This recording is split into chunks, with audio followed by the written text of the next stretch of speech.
Hi guys, DeBrightHD here. This is a quick video explaining how I have fun with Celeste speedrunning. This is just advice, take this with a grain of salt. I'm not a pro speedrunner, my PB is only like 47 minutes. So this is not a guide to speedrunning, it's more of a advice on how to start speedrunning. If you want a guide on how to get better, I think the best resources that help me is Average Imposter's World Record Pace series. Go watch it. Many of the points I make here are probably made better in their video. I'm just making this because I have some friends who want to learn more advanced strats and they think I'm a pro when I do stuff that anyone can learn. That being said, get it twisted. After watching this video, you will become a pro speedrunner. The most important thing I have to start Celeste speedrunning is learn the basic tech. So I'm going to go over some things real quick. If you already know this stuff, just skip to this timestamp. So here's a dash. Here's a super. You dash, then you jump. Here's a hyper. Do the same thing, but dash diagonally down. If you wait a bit before pressing jump, you will extend it. Here's an extended super and extended hyper. When it's extended, you get your dash back when you're in the air. Clearly, you can see the hyper goes further. Foolishly, when starting out, I thought that hypers were just categorically better than supers, but sometimes what you need is a super. Here's a wave dash. It's like a hyper, but started from the air. If you want to learn these, just play farewell. It's quite easy. A reverse is when you dash in one direction and then jump in the opposite direction. Here is a reverse super, a reverse hyper, and a reverse wave dash. Sometimes you need to do an action from a specific spot but don't have the space, and that's where reverse tech really helps out. Wall bounces. These are easier than they look. Dash up next to a wall, then jump. But yeah, for the most part, it's as Average Imposter said. Hyper for horizontal distance and wall bounce for vertical distance. So now into the video. When I was first starting out with speedrunning, I tried by watching a bunch of room by room guides on what to do, and I tried learning each room in sequence. Speaking from personal experience, do not start by doing this. Yes, room by room guides are good when you're more experienced with the routes, but starting out, this is just gonna burn you out. It was laborious and made the whole thing feel like work. These videos are awesome and great for learning how to do things, and I'll get into that a bit more later, but as a beginner, it made the whole thing seem daunting. So start off with this basic idea. Beat the game, do it fast. The first thing you should do is learn the tech and then try to apply it to the normal game to see where you can save time.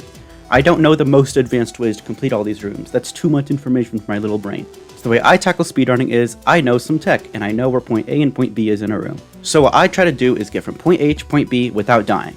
This advice goes especially for 3A where you will be dying a lot, so learning just a good way to get through is going to be helpful in the long run. After you're more comfortable with these layouts, then you should start looking how to do the rooms fast, and practice these a lot until you know how to do this. Keep doing it until you're the best ever, or are satisfied with your skill and have fun speedrunning the way you want to. The way I recommend doing it is do runs your way, and then after you're comfortable with the routes, start trying to add specific rooms. Like, the way I would do it is I would do the routes, and then I would add one skip, or one room, that I would practice, then implement it into the next room. So yeah, eventually the strat will become part of your general run, and you'll be able to do it consistently without having to think too much about it. Then you can keep adding new strats. This way you'll never feel lost during a run because you know a base way of getting through the room, but you will keep improving nonetheless because you're going to keep adding to it. The most important thing I can say is if a skip isn't fun, don't do it. I don't speedrun because I want to be the fastest. That's not going to happen. I do it because this is like my favorite game of all time and I just have so much fun playing through it. So if I don't find something fun, I'm not going to do it. I'm looking at you 5B. Keep in mind the downsides to my approach. It's suboptimal. I will be doing rooms in a way that will probably make experienced runners cringe. Like I can do the chapter 3 demo dash first try without pause buffering, but then I go to Oshiro and I just die and do beginner strats. 2. Old dogs, new tricks or whatever.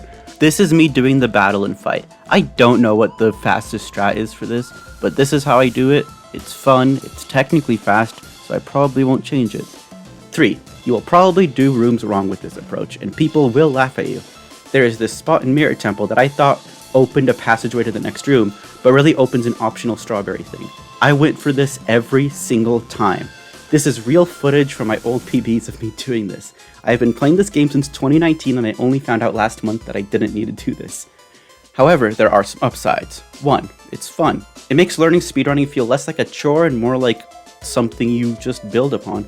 2. You will get PBs. If you slowly add more and more to your run, you might not have as good of a time as other people, but you'll definitely see progress with your own runs. I know this is not revolutionary, like start slow and get faster. I've never heard that before. But I know that myself hearing this when I was starting out would have helped a lot. I would take massive breaks from speedrunning just because I couldn't do the best strats.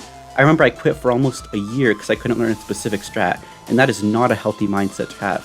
So yeah, that's my advice. Don't burn yourself out, learn how to play the game, have fun.